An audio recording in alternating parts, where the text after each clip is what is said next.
ओम शांति। आज है 10 अप्रैल 2026। बाप दादा के महावाक्य हैं, मीठे बच्चे, बाप आए हैं भारत को सैल्वेज करने। तुम बच्चे इस समय बाप के मददगार बनते हो। भारत ही प्राचीन खंड है। प्रश्न है, ऊंची मंजिल में रुकावट डालने वाली छोटी छोटी बातें कौन सी है? बाबा उत्तर देते हैं, अगर जरा भी कोई शौक है, अनासक्त वृत्ति नहीं है, अच्छा पहनने खाने में बुद्धि भटकती है, तो यह बातें ऊंची मंजिल पर पहुंचने में अटक रुकावट डालती है। इसलिए बाबा कहते, बच्चे वनवाह में रहो। तुम्हें तो सब कुछ भूलना है, यह शरीर भी याद ना रहे। ओम शांति। बच्चों को यह समझाया है कि यह भारत ही अविनाशी खंड है और इसका असूल नाम है ही भारत खंड। हिंदुस्तान नाम तो बाद में पड़ा है। भारत को कहा जाता है स्पिरिचुअल खंड। यह प्राचीन खंड है। नई दुनिया में जब भारत खंड था तो और कोई खंड थे नहीं। मुख्य है ही इस्लामी, बौद्धी और क्रिश्चियन। अभी तो बहुत खंड हो गए हैं। भारत अविनाशी खंड है। उसको ही स्वर्ग, हेवन कहते हैं। नई दुनिया में नया खंड एक भारत ही है। नई दुनिया रचने वाला है परमपिता परमात्मा, स्वर्ग का रचयिता, हेवनली गॉड फादर। भारतवासी जानते हैं कि यह भारत अविनाशी खंड है। भारत स्वर्ग था। जब कोई मरता है तो कहते हैं स्वर्ग पधारा। समझते हैं स्वर्ग कहाँ ऊपर में है। दिलवाड़ा मंदिर में भी वैकुंठ के चित्र छत में दिखाए हैं। यह किसी की बुद्धि में नहीं आता कि भारत ही हेवन था। अब नहीं है, अभी तो हेल है। तो यह भी अज्ञान ठहरा। ज्ञान और अज्ञान दो चीजें होती है। ज्ञान को कहा जाता है दिन, अज्ञान को रात। घोर सोझरा और घोर अंधियारा कहा जाता है। सोझरा माना राइज, अंधियारा माना फॉल। मनुष्य सूर्य का फॉल देखने के लिए सनसेट पर जाते हैं। अब वह तो हद की बात। इसके लिए कहा जाता है ब्रह्मा का दिन, ब्रह्मा की रात। अब ब्रह्मा तो है प्रजापिता, तो जरूर प्रजा का पिता हुआ। ज्ञान अंजन सतगुरु दिया, अज्ञान अंधेरे विनाश। यह बातें दुनिया में कोई भी नहीं समझते हैं। यह है नई दुनिया के लिए नई नॉलेज। हेवन के लिए हेवनली गॉड फादर की नॉलेज चाहिए। गाते भी हैं, फादर इज नॉलेजफुल। तो टीचर हो गया।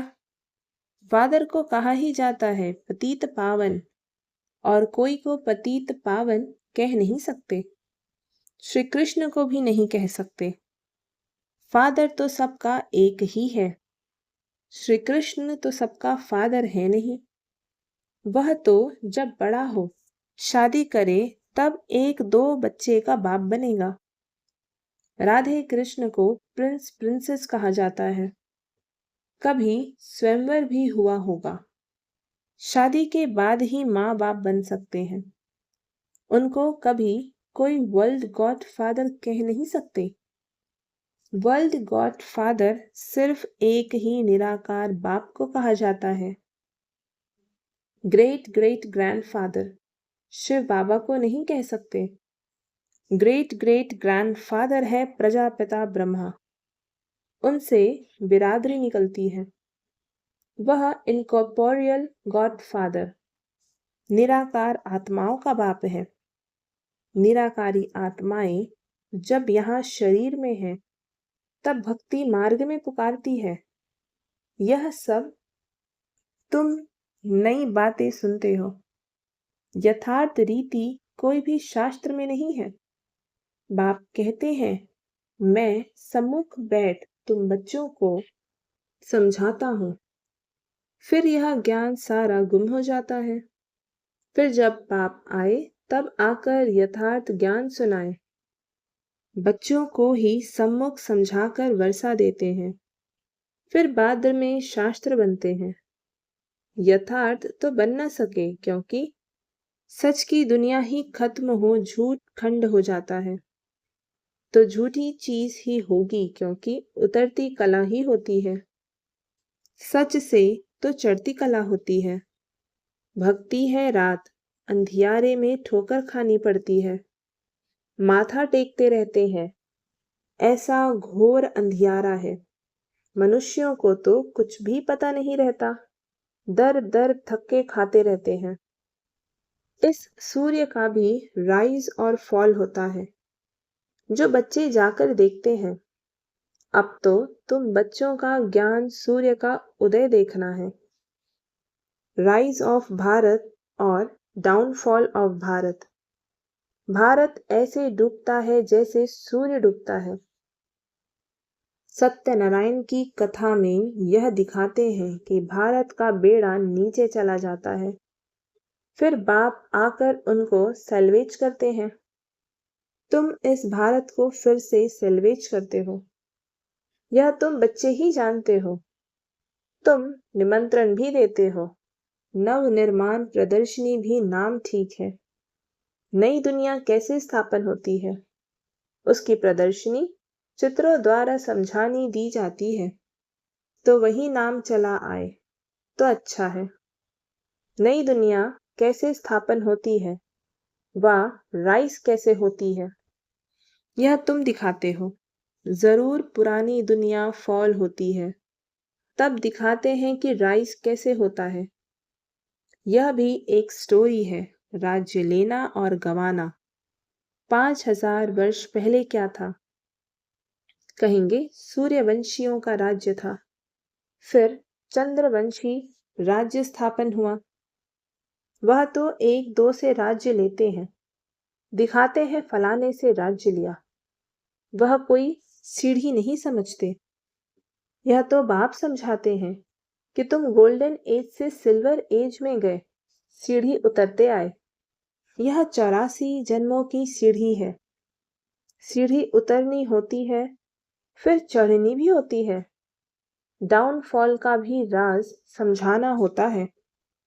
भारत का डाउनफॉल कितना समय, राइज कितना समय। फॉल एंड राइज ऑफ भारतवासी। विचार सागर मंथन करना होता है। मनुष्यों को टेम्पटेशन में कैसे लाए और फिर निमंत्रण भी देना है। भाइयों बहनों आकर समझो, बाप की महिमा तो पहले बतानी है। शिव बाबा की महिमा का एक बोध होना चाहिए। पतित पावन ज्ञान का सागर, पवित्रता सुख शांति का सागर, संपत्ति का सागर, सर्व का सदगति दाता, जगत पिता, जगत शिक्षक, जगत गुरु शिव बाबा से आकर अपना सूर्यवंशी चंद्रवंशी बरसा लो, तो मनुष्यों को बाप का पता पड़े। बाप की और श्री कृष्ण की महिमा अलग अलग है। यह तुम बच्चों की बुद्धि में बैठा हुआ है। सर्विसेबल बच्चों जो है वे सारा दिन दौड़ा दौड़ी करते रहते हैं। अपनी लौकिक सर्विस होते भी छुट्टी ले सर्विस में लग जाते हैं। यह है ही ईश्वरीय गवर्नमेंट। खास बच्चियां अगर ऐसे सर्विस में लग जाएं तो बहुत नाम निकाल सकती है। सर्विसेबल बच्चों की पालना तो अच्छी रीति होती ही रहती है, क्योंकि शिव बाबा का भंडारा भरपूर है। जिस भंडारे से खाया वह भंडारा भरपूर, काल कंटक दूर। तुम हो शिववंशी, वह रचता यह रचना है। बाबुल नाम बहुत मीठा है। शिव साजन भी तो है ना। शिव बाबा की महिमा ही अलग है। निराकार अक्षर लिखने से समझते हैं कि उनका कोई आकार नहीं है। बिवेल्ड मोस्ट शिव बाबा है। परम प्रिय तो लिखना ही है। इस समय लड़ाई का मैदान उनका भी है तो तुम्हारा भी है। शिव शक्तियां नॉन वायलेंस गाई जाती है, परंतु चित्रों में देवियों को भी हथियार दे हिंसा दिखा दी है। वास्तव में तुम योग अथवा याद के बल से विश्व की बादशाही लेते हो, हथियारों आदि की बात ही नहीं है। गंगा का प्रभाव बहुत है, बहुतों को साक्षात्कार भी होगा। भक्ति मार्ग में समझते हैं गंगा जल मिले तब उद्धार हो, इसलिए गुप्त गंगा कहते रहते हैं। कहते हैं बाण मारा और गंगा निकली, गौमुख से भी गंगा दिखाते हैं। तुम पूछेंगे तो कहेंगे कि गुप्त गंगा निकल रही है। त्रिवेणी पर भी सरस्वती को गुप्त दिखाया है। मनुष्यों ने तो बहुत बातें बना दी है, यहाँ तो एक ही बात है, सिर्फ अल्फ बस। अल्लाह आकर बहिशत स्थापन करते हैं, खुदा हेवन स्थापन करते हैं, ईश्वर स्वर्ग स्थापन करते हैं। वास्तव में ईश्वर तो एक है। यह तो अपनी अपनी भाषा में भिन्न भिन्न नाम रख दिए हैं, परंतु यह समझते हैं कि अल्लाह से जरूर स्वर्ग की बादशाही मिलेगी। यहाँ तो बाप कहते हैं मन मना भव। बाप को याद करने से वर्षा जरूर याद आएगा। रचता की रचना है ही स्वर्ग। ऐसे थोड़ी कहेंगे कि राम ने नर्क रचा। भारतवासियों को यह पता ही नहीं कि निराकार रचता कौन है। तुम जानते हो कि नर्क का रचता रावण है, जिसको जलाते हैं। रावण राज्य में भक्ति मार्ग का सापलिंग कितना बड़ा है। रावण का रूप भी बड़ा भयंकर बनाया है। बोलते भी हैं कि रावण हमारा दुश्मन है।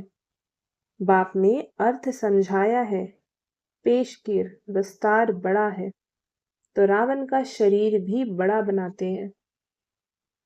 शिव बाबा तो बिंदी है, परंतु चित्र बड़ा बना दिया है, नहीं तो बिंदी की पूजा कैसे हो। पुजारी तो बनना है ना। आत्मा के लिए तो कहते हैं भ्रुकुटी के बीच में चमकता है अजब सितारा, और फिर कहते हैं आत्मा सो परमात्मा। तो फिर 1000 सूर्य से ज्यादा तेज कैसे होगा। आत्मा का वर्णन तो करते हैं लेकिन समझते नहीं। अगर परमात्मा 1000 सूर्य से तेज हो तो हर एक में प्रवेश कैसे करे। कितनी अयथार्थ बातें हैं जो सुनकर क्या बन पड़े हैं। कहते हैं आत्मा सो परमात्मा, तो बाप का रूप भी ऐसा होगा ना, परंतु पूजा के लिए बड़ा बनाया है। पत्थर के कितने बड़े बड़े चित्र बनाते हैं, जैसे गुफा में बड़े बड़े पांडव दिखाए हैं। जानते कुछ भी नहीं। यह है पढ़ाई। धंधा और पढ़ाई अलग अलग है। बाबा पढ़ाते भी हैं और धंधा भी सिखाते हैं। बोर्ड में भी पहले बाप की महिमा होनी चाहिए। बाप की फुल महिमा लिखनी है। यह बातें तुम बच्चों की भी बुद्धि में नंबरवार पुरुषार्थ अनुसार आती है। इसीलिए महारथी घोड़ेसवार कहा जाता है। हथियार आदि की कोई बात नहीं है। बाप बुद्धि का ताला खोल देते हैं। यह गोदरेज का ताला कोई खोल ना सके। बाप के पास मिलने आते हैं तो बाबा बच्चों से पूछते हैं कि आगे कब मिले हो, इस जगह पर इस दिन कब मिले हो। तो बच्चे कहते हाँ बाबा, 5000 वर्ष पहले मिले थे। अब यह बातें ऐसे कोई पूछ ना सके। कितनी गूढ़ समझने की बातें हैं, कितनी ज्ञान की युक्तियां बाबा समझाते हैं, परंतु धारणा नंबरवार होती है।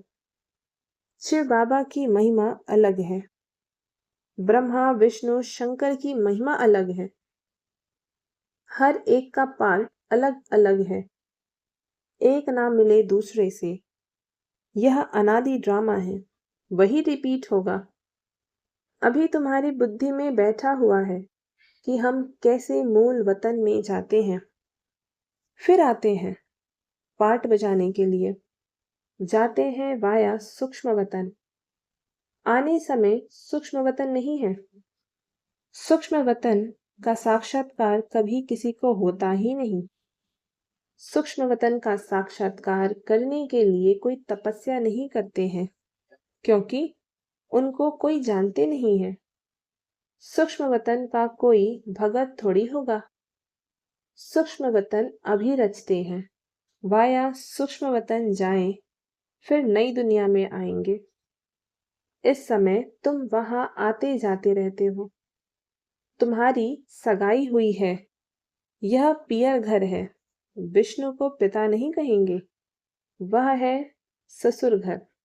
जब कन्या ससुर घर जाती है तो पुराने कपड़े सब छोड़ जाती है।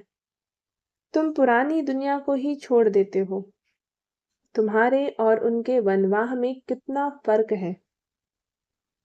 तुमको भी बहुत अनासक्त रहना चाहिए। देह अभिमान तोड़ना है। ऊंची साड़ी पहननी तो झट देह अभिमान आ जाएगा। मैं आत्मा हूं, यह भूल जाएगा। इस समय तुम हो ही वनवाह में। वनवाह और वानप्रस्थ एक ही बात है। शरीर ही छोड़ना है तो साड़ी नहीं छोड़ेंगी क्या? हल्की साड़ी मिलती है तो दिल ही छोटी हो जाती है। इसमें तो खुशी होनी चाहिए। बहुत अच्छा हुआ जो हल्का वस्त्र मिला। अच्छी चीज को तो संभालना पड़ता है। यह पहनने खाने की छोटी छोटी बातें भी ऊंची मंजिल पर पहुंचने में अटक लगाती है। मंजिल बहुत बड़ी है। कथा में भी सुनाते हैं ना कि पति को कहा, यह लाठी भी छोड़ दो। बाप कहते, यह पुराना कपड़ा, पुरानी दुनिया सब खल्लास होनी है। इसलिए इस सारी दुनिया से बुद्धि योग तोड़ना है। इसको बेहद का सन्यास कहा जाता है। सन्यासियों ने तो हद का सन्यास लिया है। अब तो फिर वे अंदर आ गए हैं। आगे तो उन्होंने बहुत ताकत थी। उतरने वालों की महिमा क्या हो सकती है। नई नई आत्माएं भी पिछाड़ी तक आती रहती है पार्ट बजाने। उनमें क्या ताकत होगी। तुम तो पूरे 84 जन्म लेते हो। यह सब समझने के लिए कितनी अच्छी बुद्धि चाहिए। सर्विसेबल बच्चे सर्विस में उछलते रहेंगे। ज्ञान सागर के बच्चे ऐसे भाषण करें जैसे बाबा उछलता है। इसमें फक नहीं होना है। अच्छा, मीठे मीठे सिकी लधे बच्चों प्रति माता पिता बाप दादा का याद प्यार और गुड मॉर्निंग। रूहानी बाप की रूहानी बच्चों को नमस्ते। और हम रूहानी बच्चों की रूहानी माता पिता बाप दादा को याद प्यार गुड मॉर्निंग और नमस्ते। धारणा के लिए मुख्य सार है। पहली पॉइंट, बुद्धि से बेहद का सन्यास करना है। वापस घर जाने का समय है। इसलिए पुरानी दुनिया और पुराने शरीर से अनासक्त रहना है। दूसरी पॉइंट, ड्रामा की हर सीन को देखते हुए सदा हर्षित रहना है। आज का वरदान, बाप दादा को अपना साथी समझकर डबल फोर्स से कार्य करने वाले सहज योगी भव।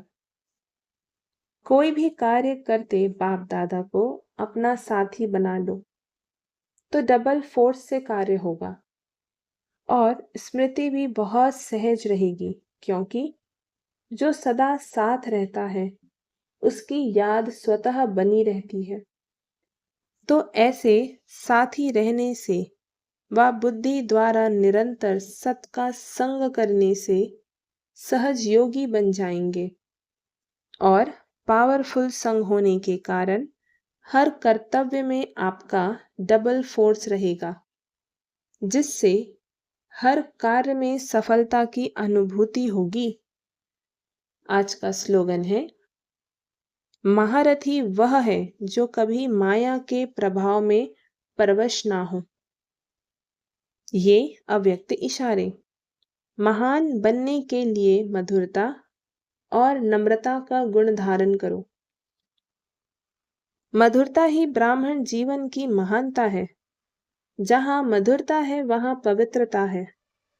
बिना पवित्रता के मधुरता आ नहीं सकती। जितना बुद्धि में नशा हो उतना ही कर्म में नम्रता और बोल में मधुरता हो। ऐसे नशे में रहने से कभी नुकसान नहीं होगा। सिद्धि को पाने वाले स्वयं को नम्रचित निर्माण हर बात में अपने आप को गुण ग्राहक और मधुरता संपन्न बनाएंगे। अच्छा, ओम शांति।